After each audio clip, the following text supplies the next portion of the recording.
A customer who asks questions is a customer who wants to do business. So don't be afraid to answer the customer's questions and keep calm. Never let them affect your feeling or structure in relation to the assignment. The customer simply hasn't woken up with a goal to make a business decision based on an ad on social media or switch mobile operators at a phone call. But this does not mean that the decision to buy your product would be a negative one. By educating and proving to the customer in a precise, safe, and structured way, with the help from transferring your sense of security regarding the product over to the customer and without forcing the customer to make a decision before both scales are met, you can make a deal with all the customers who actually benefit from your product.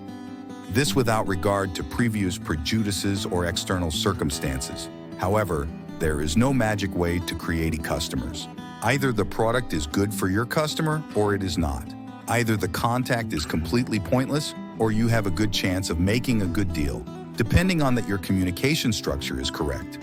The importance of presenting the information in the right order is of immense importance for you to be able to make the deal a logical case in the end. Too much or too little information is devastating in a decision-making process. Therefore, you need to control the flow of information. But how do you do that in the best way possible? In a sales call, you do this by simply being the one in charge of the conversation. This is done with the help of smart and well-formulated questions. The one who asks questions is the one who controls the conversation.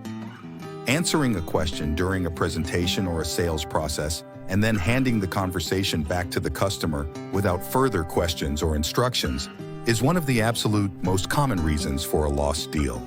In theory, you simply benefit from not answering the question at all and then later address the answer to the question in a controlled way. This is called deflection. Here is one example. The customer asked, "How much does your product cost?" And the salesperson answered, "We'll get to that in a moment. I just wanted to check first. What do your needs look like? How quickly will you need the product if we make a deal?"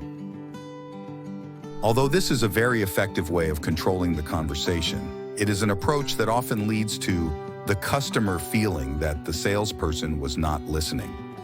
For that reason, the most effective way is to give the customer parts of the answer to the question directly in a way that indicates that you have actually listened, but that you yourself do not have enough information to be able to answer the question yet.